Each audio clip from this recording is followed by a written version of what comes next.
Hi everyone, welcome again in KBC Keshav Bhanu classes में आपका बहुत बहुत स्वागत है। जैसे कि हम पढ़ रहे थे राजस्थान पटवारी के लिए और ये कांस्टेबल के लिए भी उतना ही महत्वपूर्ण है। भाई साहब हजार क्वेश्चन कर रहे हैं मैथ और रीजनिंग के, जिसमें से 250 खत्म, 260 खत्म हो चुके हैं मैथ में। जिन्होंने पिछली क्लासेज नहीं देखी जाके जरूर देख सकते हैं। बीच में थोड़ा सा डिस्टर्बेंस हो गया था, अब आपको कंटिन्यू मिलनी स्टार्ट हो जाएंगी। तो देखिएगा, आज का क्वेश्चन करते हैं 261 नंबर क्वेश्चन। पहले आप खुद सॉल्व कीजिए, फिर उसके बाद देख लीजिएगा सॉल्यूशन। एक घन है जिसकी भुजा 7 सेंटीमीटर है, उससे ये सबसे बड़ा एक गोला निकाला है साहब। उस गोले की क्या बचा है, आयतन पूछा है। तो एक घन मान लेते हैं, जो भाई साहब इस तरह का कोई घन होगा, है ना, जिसमें आपको ने एक गोला लगाना है। अब ये गोला सबसे बड़ा होना चाहिए, तो जो सबसे बड़ा गोला होगा ना, वो इन ऊपर वाले और नीचे वाले को टच करते हुए होगा। 3D में बना नहीं पाऊंगा, देखो इस तरह का कुछ होगा गोला, है ना। तो इसका जो मैं व्यास है, वो व्यास किसके बराबर हो जाएगा, डायमीटर किसके बराबर होगा, इसकी भुजा के बराबर हो जाएगा। तो 2 times radius R, that is equal to the 7 centimetre. Yes और नो, 7 सेंटीमीटर हो गया। तो रेडियस का मान कितना हो गया साहब, 7/2। हमें इसका चाहिए आयतन। आयतन गोले का क्या होता है, 4/3 पाई आर क्यूब। पाई का वैल्यू क्या होगा, 22/7। आर क्यूब की वैल्यू क्या है, 7/2 गुना 7/2 गुणा 7/2। तेजी से ही करेंगे भाई साहब। यहाँ पे थ्योरी में जब मैं पढ़ाऊंगा तब मैं आराम से पढ़ाता हूँ, बाकी मैं तेज करने की कोशिश करता हूँ, ठीक है। 7 से 7 कट हो गया। यहाँ देखो 2 से 11 कट हो गया, और 2 दूनी 4 से ये कट हो गया। तो बचा क्या, 11 दूनी 22 और यहाँ 49। या फिर 2 से और कुछ कट हो रहा है क्या, नहीं नहीं, अच्छा ये दो तो ऊपर वाले का है, सॉरी, है ना। तो 11 × 49, 11 × 49 अपॉन में 3 सॉल्व कर लीजिए। 11 को मल्टीप्लाई आराम से है, 9 और 5 आ जाएगा, और 9 और 4 कितने हो गए ये अपने, 13/3।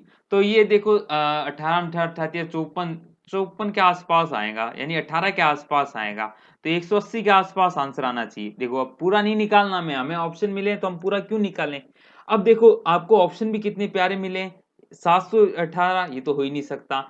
इतना ये भी नहीं है, इतना बड़ा ये नहीं, ये देखो ये 180 के आसपास है, एक ही है, तो आंसर सीधा सीधा ये हो जाएगा। और सॉल्व करोगे तो ये आंसर भी आ जाएगा, ठीक है साहब। आई बात समझ में। करें अगला क्वेश्चन। तो क्वेश्चन नंबर सेकंड आज की सीरीज का, देखिएगा सॉल्व करने का ट्राई कीजिएगा, और ट्राई करोगे तो आपका हो भी गया होगा। पहले सॉल्यूशन मत देखो, पहले खुद सॉल्व करो। चलो साहब, क्वेश्चन कह रहा है एक त्रिभुज की अंतर त्रिज्या स्मॉल आर, अंतर त्रिज्या क्या है, 6 सेंटीमीटर है।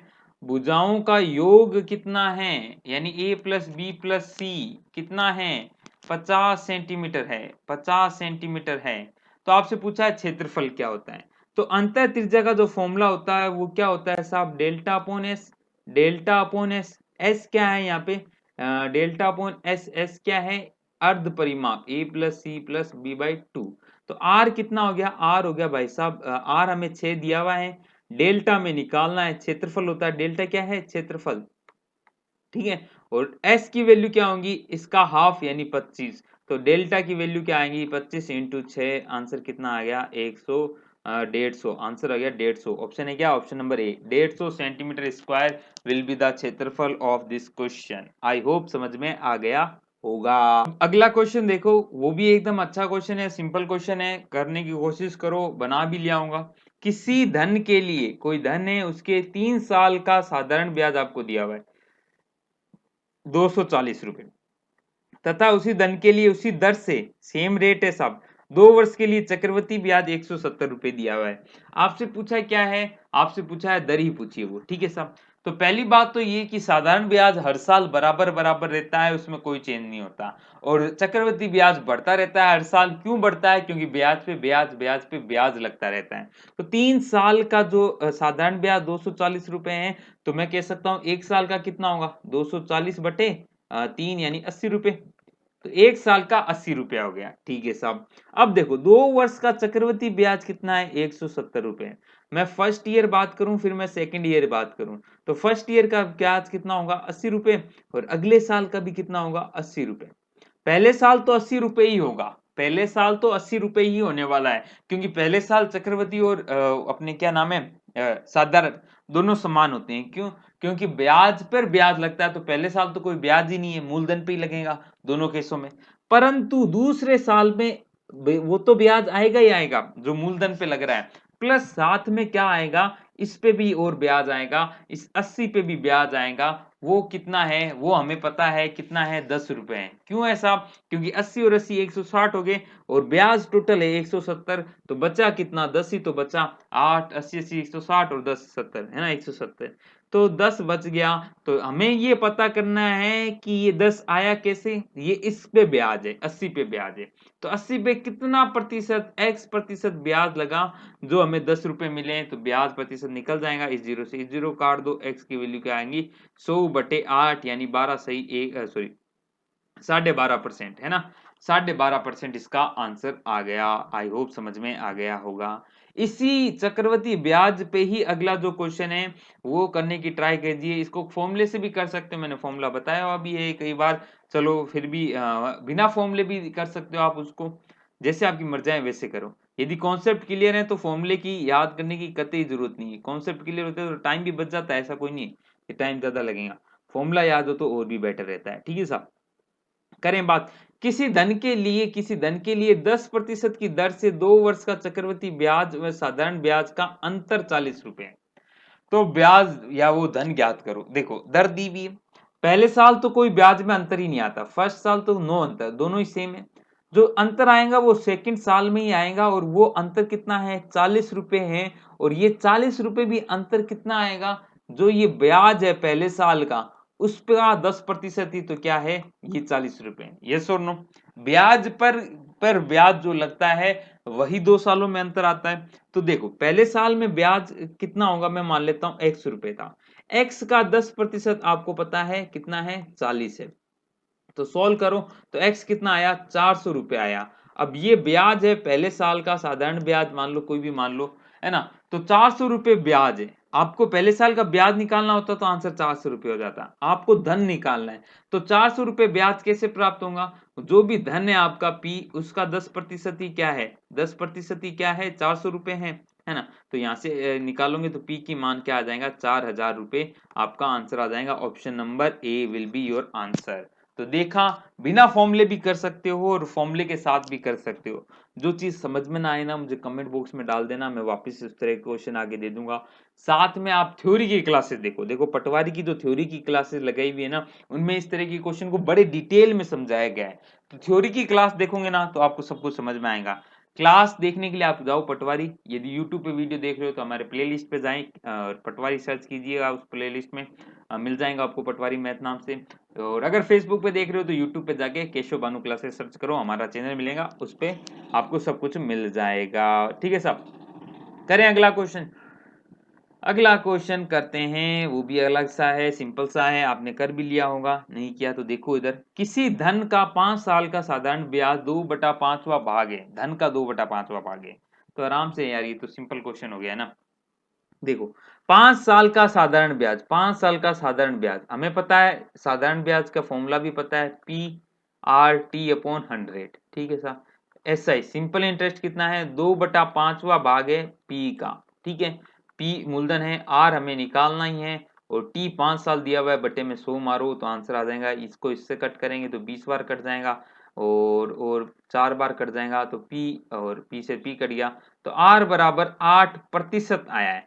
ये 8%, यहाँ प्रतिशत होते हैं, ये 8% होता है, और वैल्यू में कितना होगा, 8/100 हो जाएगा, तो 0.08 इसका आंसर आ जाएगा, 0.08। Option number B will be the answer. Simple question था, ज्यादा डिटेल में मैं नहीं जाऊंगा, क्योंकि यहाँ पे जो इस सीरीज का मतलब ये है कि आपकी स्पीड बढ़े, कि आप कितना तेज कर पा रहे हैं, इसीलिए ये सीरीज रखी गई है।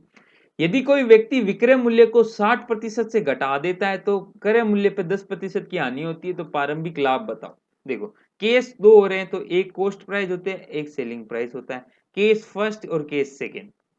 आपको क्या कहा है, हानि कहां पता है आपको, दूसरे केस में पता है। यदि वो विक्रय मूल्य को 60% से घटा दे तो हानि 10% की होती है।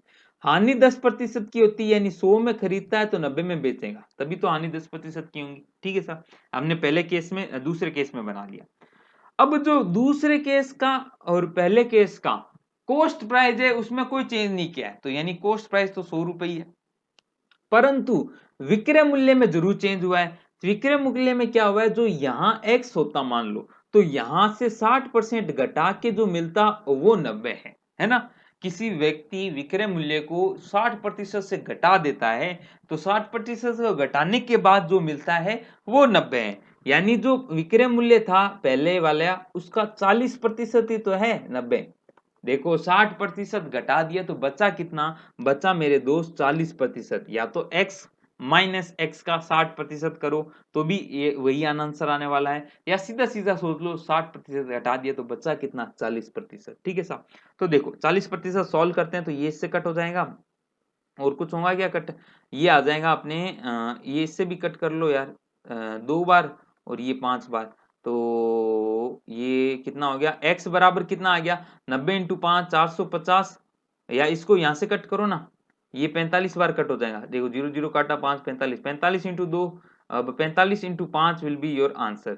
45 इंटू 5 कितना हो गया, ये आ गया 50 का 250 और 55 25 225, 225 आपका आंसर आ गया। यानी x की वैल्यू क्या थी 225 थी। अब आपसे पूछा है प्रारंभिक लाभ प्रतिशत बताओ, तो पहले केस में कितना लाभ हुआ, 100 में खरीदा 225 में बेचा, 100 में खरीदा 225 में बेचा, तो लाभ कितने का हुआ 125% का लाभ हुआ। सीधा प्रतिशत क्यों बता रहा हूं, क्योंकि गणना 100 पे कर रहा हूं मैं, गणना जब 100 पे करते हैं तो वही प्रतिशत होता है। ठीक है सर, तो 100% इसका आंसर आपको आगे आऊंगा और इसका आंसर आपके सामने है 125%, सॉरी 100% आंसर आगे आऊंगा, जो कि आंसर क्या है 125%, क्योंकि 200 में बेच के 225 में बेच रहे हैं, 125% है क्या ऑप्शन में, yes D will be the answer of this question. ठीक है साहब, चलें 267 नंबर क्वेश्चन पे। बहुत ही सिंपल क्वेश्चन है, ऐसे क्वेश्चन कर सकते हो, आपको प्रैक्टिस चाहिए होती है और ये टाइम नहीं लगाते, मैं आपको समझा रहा हूं इसलिए इतना टाइम लग रहा है। एक व्यक्ति दो वस्तुओं को 375 के हिसाब से बेचता है। यदि पहले पे 25% का लाभ होता है, दूसरी पे 25% का नुकसान होता है, तो दोनों सौदे को मिला के लाभ प्रतिशत या हानि प्रतिशत बताओ। मैंने बहुत बार बताया है, जब क्रय मूल्य दो वस्तुओं का सेम होता है और आप उसमें कोई लाभ हानि कर रहे हो तो डायरेक्ट फॉर्मूला लगाया करो a plus B plus A B upon 100, ये आपका आंसर आ जाएगा। अल्टीमेट जो लाभ हानि आई है, a कितना है इस केस में +25, बी कितना है -25। -25 क्यों लिया, क्योंकि नुकसान हो रहा है, और +25 क्यों लिया, क्योंकि लाभ हो रहा है। तो कर लो सॉल्व, +25 -25 प्लस 25 गुना -25 बटा 100, तो सॉल्व कर लो, ये तो जीरो हो गया, प्लस माइनस माइनस में आंसर आएगा, और 25 से काटोगे तो 25 से कम 25, 25 चौके 100, 4/25 यानी अपने क्या हो गया 6 सही 1/4, 1/4%। Option number D will be the answer, 6 चौक 24 1/4%। ठीक है, आई होप समझ में आ गया होगा, कोई रामायण वाली बात ही नहीं थी।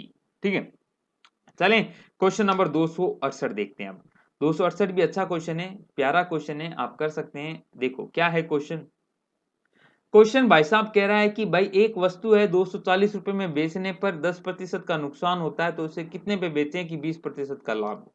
देखो अगेन वही दो केस बन रहे हैं, सीपीएसपी। ठीक है, 240 पे बेचता है, सॉरी 240 रुपए में बेचता है, तो उसको 10% क्या होता है नुकसान होता है। तो सीपी कितना हो गया यहाँ पे बताओ, सीपी कितना हो गया, 240 पे बेच रहा है 10% का नुकसान हो रहा है, तो सीपी का 90% ही तो क्या है 240 रुपए है ना। तो काट लो इसको, 3 से इस जीरो से इस जीरो को काट दो, 3 तिया 9, 3 8 24। ठीक है, और कुछ बचेगा क्या 800/3, तो 800/3 क्या आ गया सीपी आ गया। ठीक है, केस फर्स्ट। केस सेकंड में क्या कह रहा है, केस सेकंड में क्या कह रहा है कि भाई कितने में बेचें कि उसमें लाभ कितना हो जाए हमारा 20% का हो। तो खरीदा तो हमें पता है कितने में खरीदा हुआ है, उसने खरीदा तो उतने में ही होगा, कितने पे साहब 800/3 पे ही खरीदा होगा। कितने पे बेचें कि 20% का लाभ हो जाए, तो सेलिंग प्राइस पूछी है, यानी 800 पे 20% का लाभ, यानी 120 बटा 800/3 का 120%, वो आपका आंसर क्या हो जाएगा सेलिंग प्राइस आ जाएंगी। तो काट दो इन दोनों को, 2 से काट दिया, 3 चौक 12, 40, 8 चौक 32, 320 रुपए में बेचो साहब, 320 में बेचोगे तो आंसर आ जाएगा 320, आपका आपके सामने आंसर है। 268 का भी आंसर आप आराम से चुटकियों में निकाल चुके हैं। क्लास कैसी लग रही है भाई साहब, अच्छी लग रही है तो लाइक जरूर कर देना। तेज ही समझाऊंगा, तेज करने का ट्राई करो, अपने आप को थोड़ा सा इनहांस करो, तेज करोगे तभी मजे आएंगे, है ना। नहीं होते तो कोई नहीं, वापस पॉज करके वापस लाओ वीडियो, वापस समझो, फिर समझो, फिर समझो। थ्योरी अगर आपने हमारे साथ की हुई है ना, फिर आपको ये सब कुछ समझ में आने लग जाएगा। तो थ्योरी वाली क्लासेस स्टार्ट करो, देखना चालू तो करो, तब तक मजा आने लग जाएगा। चलो 268 हो गया, अब बात करते हैं आगे के क्वेश्चंस की। तो चलो अगला क्वेश्चन 269 भी देख लेते हैं। सिंपल क्वेश्चन है, देखो आपकी स्क्रीन पे है 20% ऑफ ए प्लस बी बराबर है 50% ऑफ बी के। तो 2a minus 3ab minus 3c। आप तो a अपॉन बी निकालने की कोशिश करो, जो इसके लिए संबंध दिया हुआ है। 20% बोले तो 1/5 ए प्लस बी के बराबर किसके हैं, 50% ऑफ बी यानी b/2 के। अब अपन को a अपॉन बी निकालना है ना, तो देखो या तो थोड़ी सी माथाफोड़ी कर लो, है ना, या फिर माथाफोड़ी ना करो तो सीधा सीधा क्या करो, इधर भी बी का भाग दे दो और उधर भी बी का भाग दे दो। इधर भी बी का भाग दे दिया, इधर भी बी का भाग दे दिया, तो बी से बी कट हो गया। इधर देखो आएगा क्या, 1/5 यानी a/5 बी, है ना, प्लस बी से बी कट हो जाएगा तो 1/5 बराबर 1/2। तो a अपॉन बी की वैल्यू, a अपॉन 5 बी की वैल्यू कितनी आई, 1/2 माइनस 1/5। तो कितना आएगा, एलसीएम आएगा 10, 5 माइनस 2 3/10 इसका आंसर आया, जो कि है a/b 5। तो 5 से इसको कट करोगे 2, तो a अपॉन बी की वैल्यू कितनी आ गई हमारे पास, 3/2 आ गई। अब जो मान निकालना है उसमें भी आप डायरेक्ट ए की जगह 3 रख सकते हो, बी की जगह 2 रख सकते हो, या फिर आप क्या कर सकते हो, ऊपर नीचे बी का भाग दे दो। तो यहाँ पे भी बी आ जाएगा, यहाँ पे भी बी आ जाएगा, यहाँ पे भी बी आ जाएगा और यहाँ पे भी बी आ जाएगा। तो ध्यान देखो, बी से बी कट गया, बी से बी कट गया, ऊपर क्या बचा, 2 इंटू ए बटा बी, यानी 2 गुना ए बटा बी की वैल्यू है 3/2 माइनस 1 अपॉन 2 गुना ए बटा बी 3/2 प्लस 1। सोल्व कर लो, 2 से 2 कट गया, 2 से 2 कट गया, ऊपर आया 3 माइनस 1 यानी 2, 3 प्लस 1 यानी 4, 1/2 आपका आंसर आ गया ऑप्शन नंबर ए। कैलकुलेशन फास्ट करो भाई, कंपटीशन बहुत खतरनाक है ना। हवा में लेके जाना है क्वेश्चन को, चुटकियों में बनाना है, तो चुटकियों में बनाने के लिए चुटकियों में प्रैक्टिस भी तो करनी पड़ेगी। चलो, तो ये आपको समझ में आ गया होगा, 1/2 इसका आंसर आएगा। अगला क्वेश्चन करना है, जैसे कि परंपरा चलती आई है, लास्ट क्वेश्चन करना है आपको। ए व बी की मासिक आय व व्यय का अनुपात क्रमशः 9:8 व 8:7 है। यदि दोनों के महीने के अंत में 500 रुपए बचाते हैं तो ए की मासिक आय बताओ। मैंने तरीके बहुत बता दिए पीछे, है ना, चुटकियों में बना सकते हो, जबकि इसमें तो समान है इनकी बचत, तो 1 सेकंड में बना दोगे, है ना। तो इसका आंसर आप मुझे कमेंट बॉक्स में देना कौन सा ऑप्शन होगा। आई होप आपको आज की क्लास अच्छी लगी होगी, अच्छी लगी तो लाइक कर देना, नए हो तो सब्सक्राइब करके बेल आइकन हिट कर देना। मिलता हूं जल्द नए लेक्चर के साथ, तब तक के लिए अलविदा, जय हिंद, जय भारत।